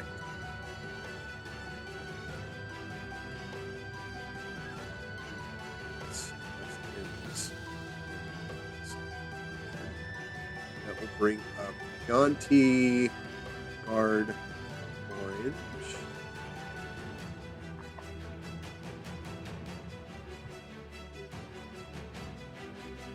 I thought somebody had their hand up. Oh, do I see it? There? Is that you, Matt? Yeah, I did have a question real quick. Rhea, your blades, they're mental energy Uh, or are they actual physical blades? it's you can manifest shimmering blades of psychic energy. So, and it says it's a melee attack.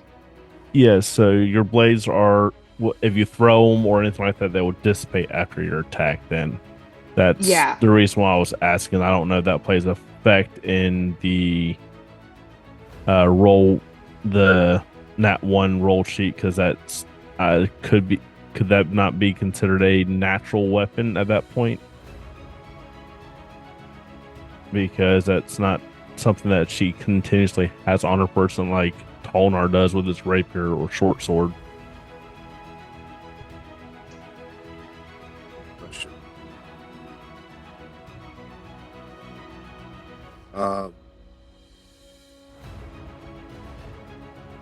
I would consider it when it leaves her hand. If she's throwing it, that it is still manifested as a physical object until such time as it hits and then dissipates. But I don't know. What I was just wondering because it's a natural ability of hers versus like a talon, but that's the reason why I was asking. I'm not. I don't have a quick answer to that. I wish I did. Let's make a note of it, and then off air we'll look into it for future reference. But for now, it stands. So let's see. Orange has moved. Tolnar, he's going to attack. And using bite and claw. Bite is a 9. Claw is a 7. And this is a 5. Let's see. That brings up Lominde. No, sorry.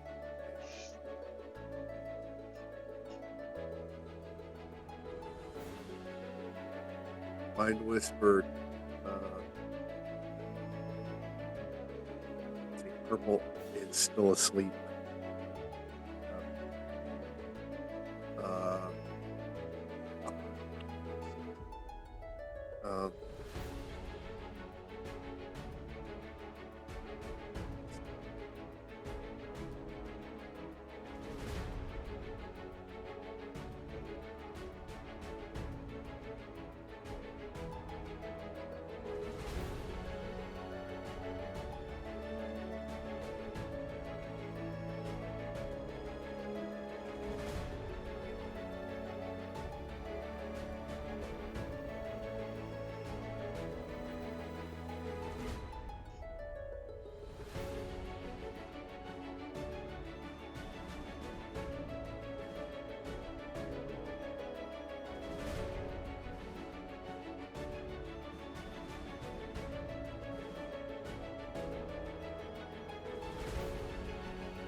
Watching. It's very close. You still with us? I'm still here. Oh, okay. I'm talking too. We didn't hear you. Yeah, we haven't heard a word you said. You haven't said. I've been talking No, the entire time. I moved not to us. You haven't. the special guest from one area to another. She is not within range of anyone in particular, so that she's just watching. That brings up Q.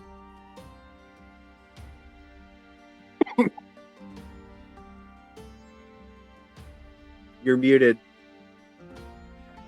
I'm going to attempt to run my sword through the back of the neck of the pink guy I'm riding. And I roll a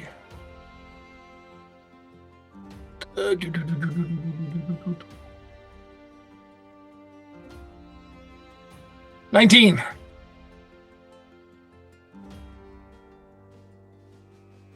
With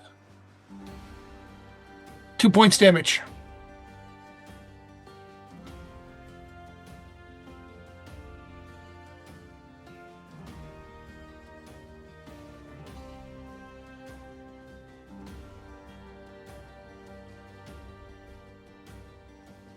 Bring up Guard Green, who is still on fire. Let's go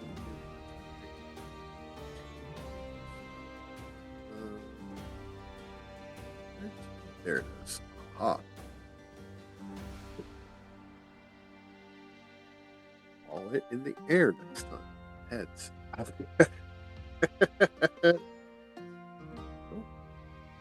Okay. Aaron, going to the Yanti card is going to come after you. Bite and claw. Bite is a 2. Claw was a 12.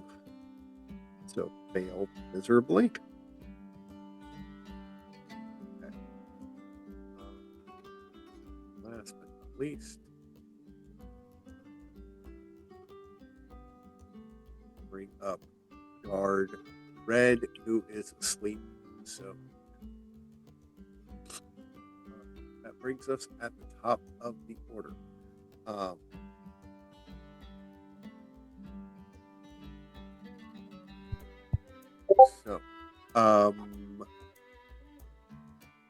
Now we have two choices.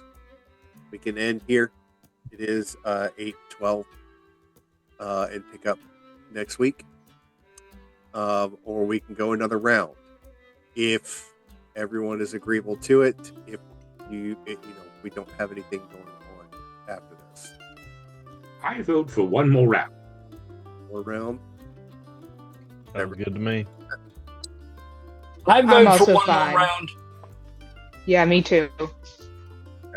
3 votes. Okay. So we'll go another round, starting with Hallmark. Okay, I'm going to use my rapier on orange. And that is a 15 to hit. 15 does hit. Okay. That's a 6 plus 4, so that's 10 points of damage. And to orange. And then I'm going to use my short sword for my bonus action for my bonus action 2-weapon fighting. Okay. And that is a 13 to hit. 13 does not hit. But I believe y'all have advantage on orange.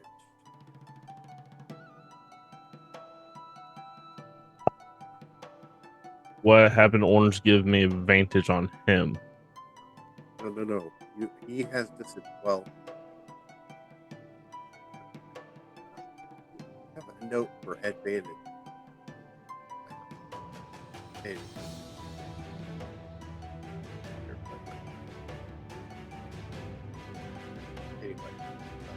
Anything else that you want to do?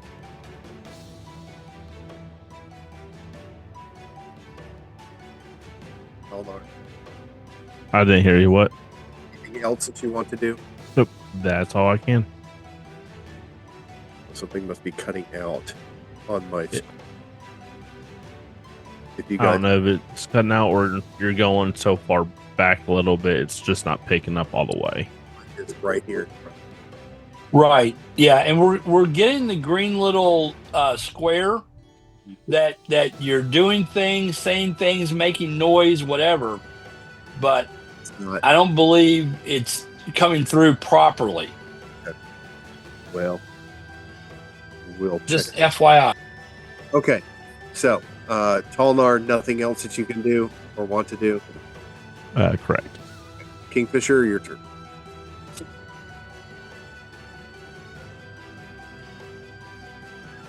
You are on mute. There we go. If it ain't broke, don't fix it. I'm going to cast another key point.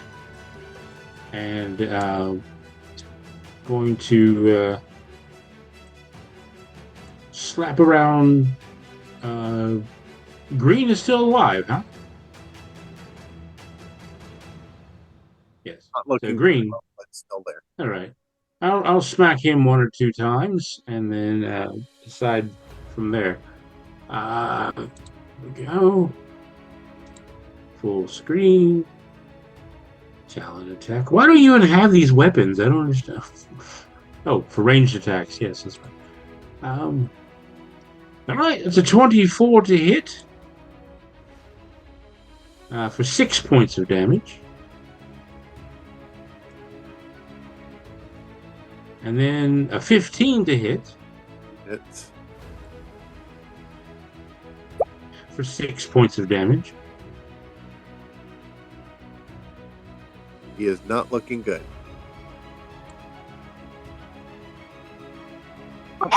18 to hit. That's That's 3 ones in a row on my damage.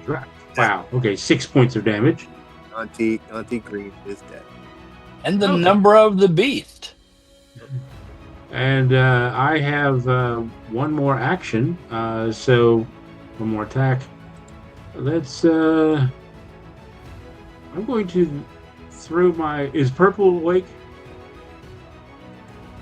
Purple is asleep. Purple's asleep. Okay, so I don't want to do that. Don't forget that there is a Nightmare Whisperer right there next to Aaron on the other side of you.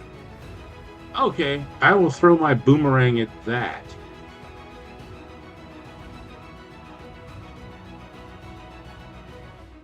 Okay. But that is a 25 to hit. So definitely hits. That does 6 points of damage. Ow. That's 4 ones in a row. That's with a different weapon. Yeah. All right, so thwack, thwack, thwack. Green is dead, and then I hit the Nightmare Whisperer in the head with a boomerang, and it returns to me and scene.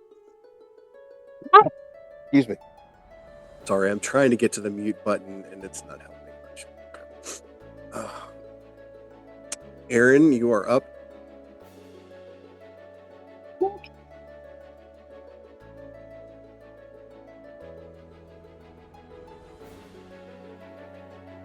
What is the one next to me? What is that Yonti thing? That's a Nightmare Speaker. A nightmare speaker. The other side is Kingfisher Blue. Okay. Yeah. We don't want to hurt him. So I want to use my mace on the nightmare. So let me see what that does. Go to action. Okay. bludgeoning. So that's 6. But I also want to do the bonus action I have and do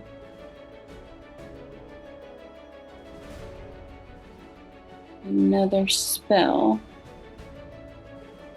Let's see what we can do here. And do a Searing Smite, which is another 6. So that's 12 altogether.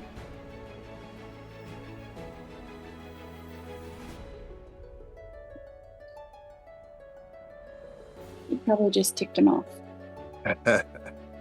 That's usually what happens with these guys. All right. Mind Whisperer Pink is going to get up on, is going to attempt to flip over to attack Q, since Q is on his back. So, let's see.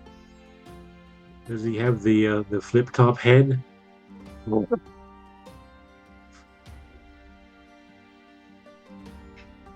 Old joke. Going to try and bite. And hold on, almost lost everything. Okay.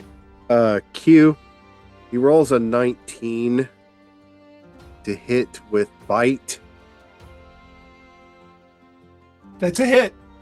And I can get my 4-sided die. Come on. He does 1 point of piercing damage.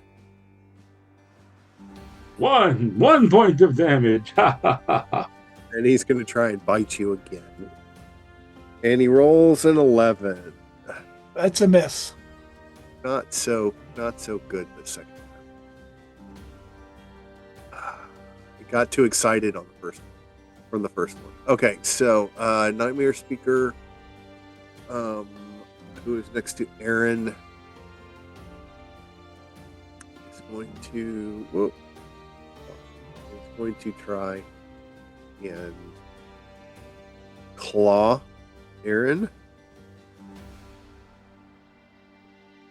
and does a 5, which misses. So I'm going to try and claw again. What? I did that twice now. What is your problem? I'm going to stop using these dice to keep trying to get away. There we go. 14 to hit on the second try. That miss, Aaron. Your AC is 16, correct? You're muted.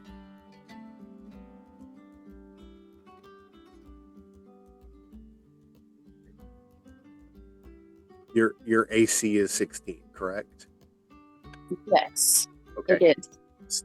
Missed on it. Okay. Sorry. No. You need to apologize. You're good. Myself. Let's see. Yellow. Yellow Speaker is going to come after Zechariah. And we'll try for bite. Misses with a 10. Claw.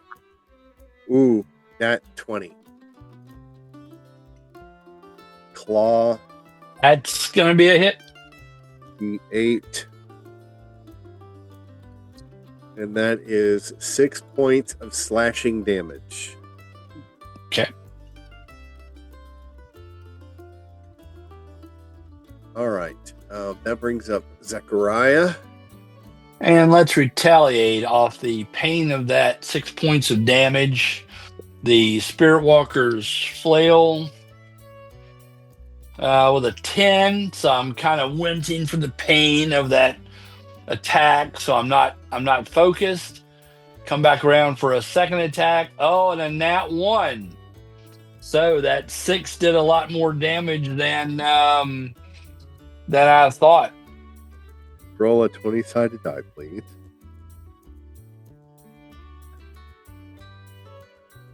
Let's try and roll it off a D20 and see what happens. A 3. You go off balance, disadvantage on your next attack. All right. I don't know about y'all, but I don't quite like these consequences, critical fail consequences, as much as I like the ones that we've had on our regular sheets that we've been using for the last 5 years or so. So I may actually go back to this one. I think it's a little bit more playful than the other one. The other one just seems, Right. Yeah, that's true. Yeah, this one seems more matter of fact. yeah, it's not so whimsical, and I do Right. True. try to use a little bit, spice things up a little bit, but it ended up falling flat. So anyway, All right. Regardless, I'm done. okay. So, that brings up Orange. Orange is going to go after Talnar, the Yanti guard, Brood guard, and he's going to try for bite and claw. Easy to say. 12 on the bite and 3 on the claw. Fails. Oh, excuse me. Bend and swoop. Wait, oh.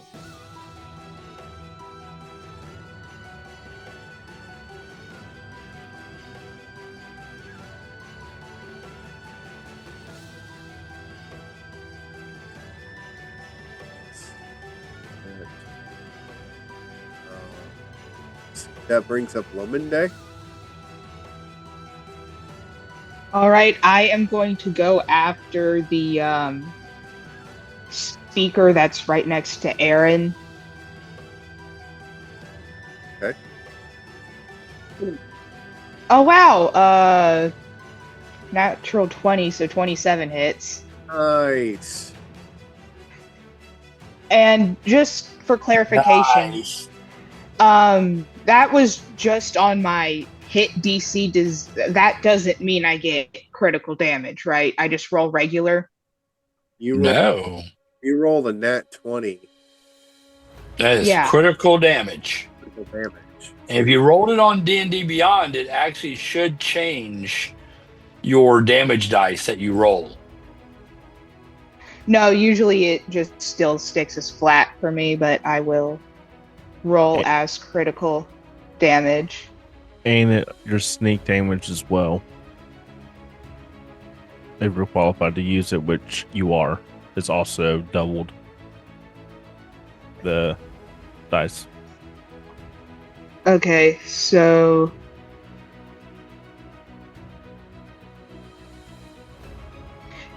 I don't think it doubled when I rolled it, so I'm just gonna double what I have.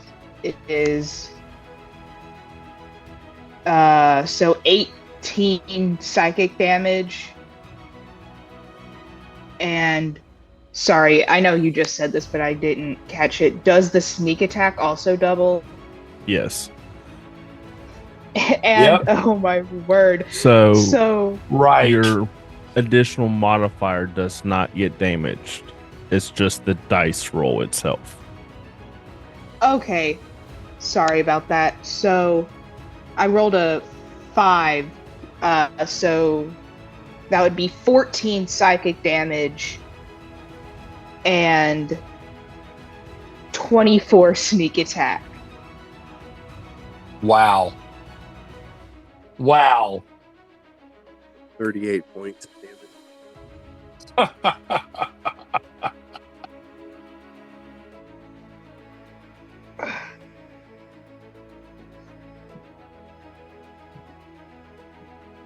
Great job. Dropping the Good night, mic. everybody. Exactly right. Wow. Wow, 52 points total on that character. That's lots and lots of damage. Well done. Okay. So that brings anything else that you want to do, Lemon Day? Oh, that's not even my bonus action. I have a bonus action. That's why I ask. That's why I started asking, just to make sure you guys are on your toes. Okay. I'm gonna go after the same speaker right by Aaron. 18 hit? 14 or higher. Uh, 5 psychic and 3 sneak attack. So 8 for that. You don't roll your sneak attack again. It's only on your first hit. Sorry, that just it happens automatically, so just 5 then.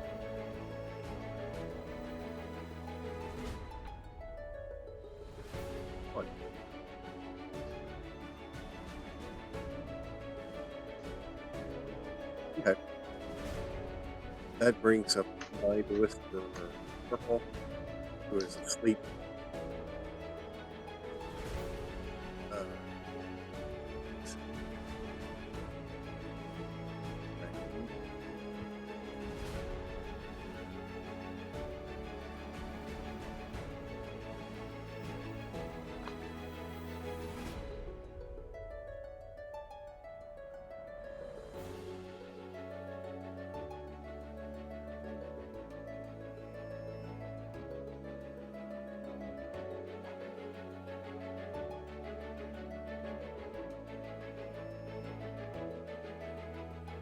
I hate it when the DM starts measuring. Almost like Warhammer 40k, where you've got all the measurements everywhere on the board, and everyone's like, You had that little ruler. Remember, you had that little ruler, that little stick. Yep. Right. I do not like how close that thing is getting. We played with it. We played 40k before the invention of those sticks. We were using tape measures. Okay, so that brings up Q. Can I reach this thing's face? Oh, I'm sure you can. You should be his belly right now. Then I am going to tap him in the eyes and cast light on his eyes. Oh, okay. Wow. By the way, one little nostalgia moment. Chris's Space Hulk games were legendary. So I'm just going to leave that right there. But his Space Hulk games were legendary. Still memorable to this day. Yep. Okay. What you got for me, Q? Well, there's no saving throw. He is effectively blind. Oh.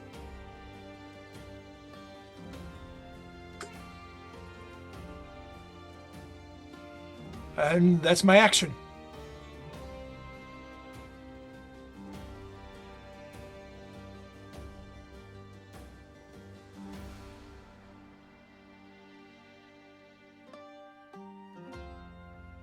Oh.